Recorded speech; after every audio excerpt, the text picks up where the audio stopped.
श्री शिवाय नमस्तुभ्यम साथियों, एक बार पुनः स्वागत है आपका आपके अपने चैनल शिव महापुराण में। एकादशी का महत्व कौन नहीं जानता। हम सब में से अधिकतर लोग जानते ही होंगे। एक माह में 2 बार पड़ती है एकादशी, एक शुक्ल पक्ष की और एक कृष्ण पक्ष की। एकादशी के दिन भगवान विष्णु और माँ लक्ष्मी की पूजन करने का विधान होता है। श्री हरि को बहुत प्रिय होती है एकादशी। जो एकादशी का व्रत करता है उसका मोक्ष होना निश्चित होता है। जो एकादशी का व्रत करते हैं उनके लिए अनाज खाना निषेध होता है, त्याज्य होता है।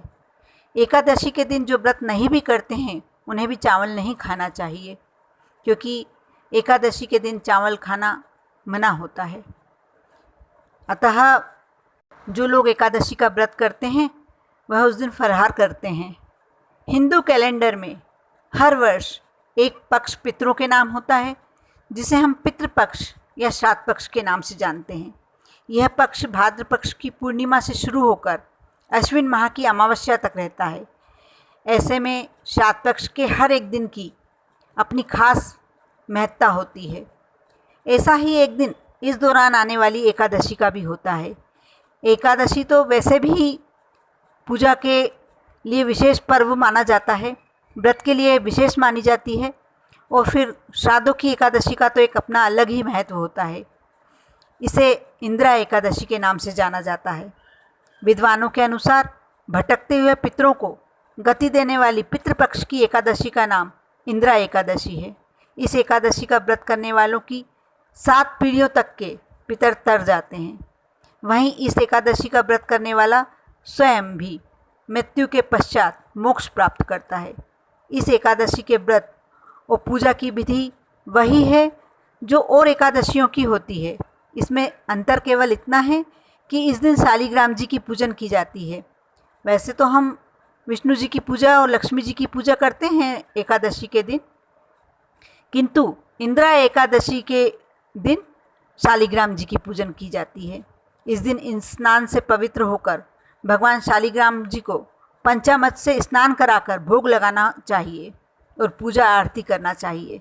फिर पंचामृत बांटकर ब्राह्मणों को भोजन कराकर दक्षिणा देनी चाहिए। यथाशक्ति आप जो भी चाहें दक्षिणा में दे सकते हैं। इस दिन पूजन में प्रसाद में तुलसी दल का प्रयोग अवश्य करना चाहिए। शालिग्राम जी का विधिपूर्वक अभिषेक, स्नान और उसके बाद तुलसी दल और मंजरी से श्रृंगार करना चाहिए। अश्विन माह के कृष्ण पक्ष की कथा का श्रवण करना एवं वाचन करना भी बहुत पुण्यकारी एवं मोक्ष देने वाला होता है। आप यदि पितृपक्ष की एकादशी का व्रत करते हैं और उस दिन ब्राह्मणों को भोजन करवाते हैं तो आपके पितर देवता तर जाते हैं। पितरों को खुश करना, पितरों को प्रसन्न रखना आपका कर्तव्य होता है। साथ ही उनका आशीर्वाद पाने के लिए हमें ये अवश्य करना ही चाहिए। ये कथा जो भी सुनता है, इंदिरा एकादशी की कथा जो भी सुनता है, उसका बहुत पुण्य होता है। आप भी अवश्य इस कथा का रसास्वादन करें, जो इस प्रकार है। सतयुग में नगर महिष्मती में इंद्रसेन नाम के राजा शासन करते थे। वह परम विष्णु भक्त और धर्मपरायण राजा थे। एक दिन देवर्षि नारद राजा इंद्रसेन की राजसभा में पहुंचे। राजा ने नारद जी का आदर सत्कार करते हुए उनके आगमन का कारण पूछा। हे नारद, आप किस लिए पधारे हैं? इस बात पर नारद जी ने बताया कि कुछ दिन पहले वे यमलोक में गए थे, जहां उनकी मुलाकात राजा इंद्रसेन के पिता और माता से हुई। इस दौरान उन्होंने बताया कि जीवन काल में एकादशी का व्रत भंग हो जाने के कारण उन्हें अभी तक मुक्ति नहीं मिली है। इस कारण उन्हें यमलोक में ही रहना पड़ रहा है। साथ ही यातना और नरक भोगना पड़ रहा है।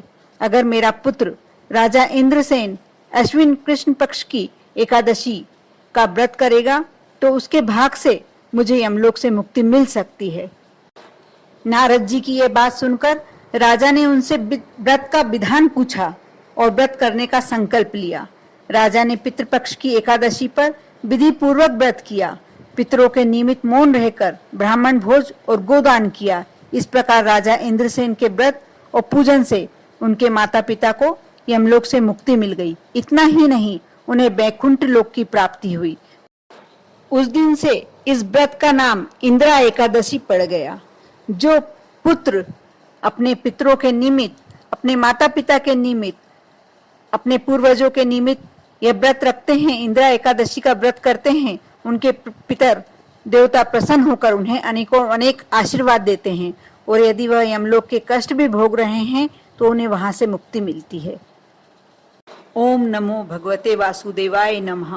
धार्मिक मान्यता तो यहाँ तक की है कि इस दिन व्रत और पूजन के साथ साथ यदि कथा का श्रवण किया जाए तो वाजपेयी यज्ञ का फल मिलता है।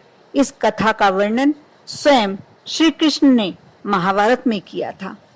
इंदिरा एकादशी का व्रत यदि आप भी कर रहे हैं तो आपको कुछ नियमों का पालन अवश्य करना चाहिए, जिससे हमें व्रत का पूर्ण फल प्राप्त हो। एकादशी का व्रत दशमी तिथि से ही आरंभ हो जाता है। दशमी तिथि के दिन सूर्यास्त के बाद से भोजन और जल नहीं ग्रहण करना चाहिए।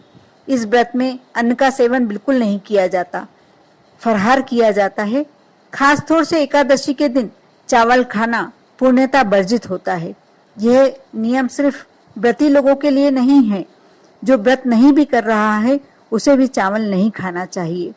एकादशी के व्रत का पारना द्वादशी तिथि को सूर्योदय के बाद पूजन और ब्राह्मण भोजन के बाद ही करना चाहिए। एकादशी व्रत का पारण शुभ मुहूर्त के अनुसार द्वादशी तिथि के अंदर और हरिवासर समाप्त होने के बाद ही करना चाहिए। मान्यता है कि द्वादशी समाप्त होने के बाद एकादशी का पारण करना पाप के समान होता है, इसलिए द्वादशी तिथि के अंदर ही व्रत का पारणा करना चाहिए। एकादशी के व्रत का पारने का भी विशेष महत्व होता है। हिंदू पंचांग के अनुसार अश्विन माह के कृष्ण पक्ष की एकादशी इंदिरा एकादशी तिथि 1 अक्टूबर शुक्रवार रात 1:03 से प्रारंभ हो रही है।